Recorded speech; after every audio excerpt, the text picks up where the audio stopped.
Welcome. Today, we are going to tackle a huge question in the world of work. What's the deal with management versus leadership? Are they the same thing? Is one better?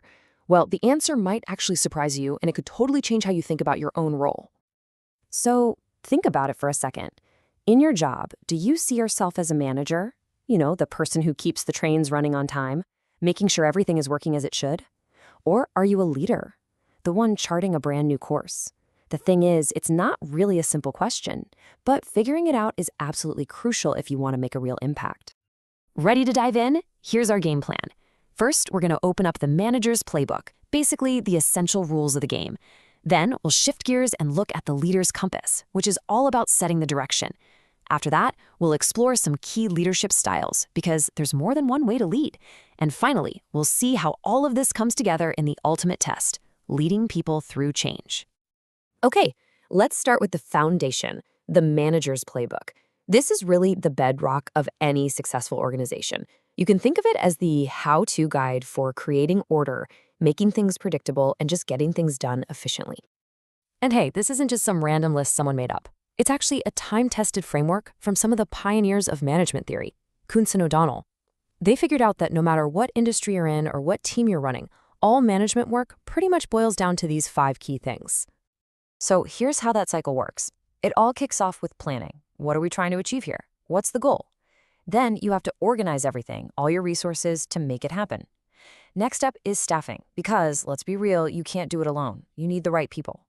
Once your team's in place, you direct the work. And finally, you have to control the outcome by monitoring progress and making adjustments.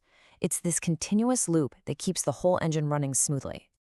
But here's the catch. Having a smooth-running engine is pretty useless if you're heading straight for a cliff. And that, right there, is where leadership comes in.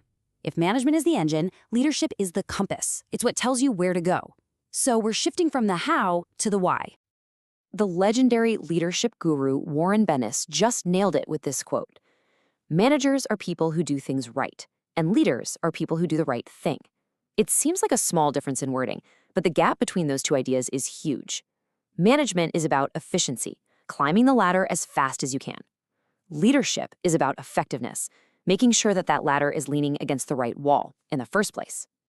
Let's really break that down side by side. You can see here, managers are focused on the how and the when. They administer systems, they look at structure, and they're usually thinking short term. Leaders, though, they're on a whole different wavelength. They're focused on the what and the why. They innovate, they focus on people and motivation, and their eyes are always on the long-term horizon. It's a fundamental difference in perspective. So, okay, you've got this grand vision, but just having a vision isn't enough, right? The real trick is how you get other people excited about it and willing to follow you. And you know what? There's no single right way to do it. So let's look at a few different leadership styles you can use. You see, the best leaders out there are kind of like chameleons. They don't just stick to one style and hope for the best. No way. They look at the situation, they look at their team, they look at the goal, and then they pick the right tool from their toolkit for that specific job. It's all about adaptability. Here are 4 of the big ones you'll see. First, you've got authoritarian. That's your classic command and control, my way or the highway. It's perfect for a crisis where you need a fast decision, but long-term, it can really kill creativity. Then there's democratic, which is all about getting the group involved. It's awesome for getting everyone's buy-in, but boy, can it be slow. Agile is all about being flexible and empowering your teams to pivot quickly, super important in, say, a fast-moving tech environment. And finally, transformational. These are the big picture visionaries who inspire people to achieve incredible things, but there's a real risk of burnout if you're not careful. Okay, now for the final boss level. The absolute ultimate test of leadership is guiding a team or even a whole organization through a major change. It's messy, it's difficult, but with the right framework, it is absolutely doable. And for that framework, we're going to turn to a true expert, Dr. John Kotter. He spent years at Harvard studying what makes change initiatives succeed or fail, and he managed to boil it all down into this incredibly powerful 8-step process. Think of it as your roadmap for navigating the chaos and coming out stronger on the other side.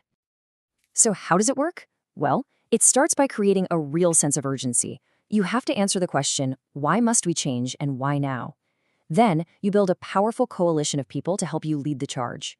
From there, you develop a clear, compelling vision for the future and you communicate it constantly. Then, you empower your people to act, removing obstacles in their way. Super important, you've got to generate some short-term wins to build momentum. And finally, you consolidate those gains and make sure the new way of doing things becomes a permanent part of the culture. So after all that, what's the bottom line? Manager or leader?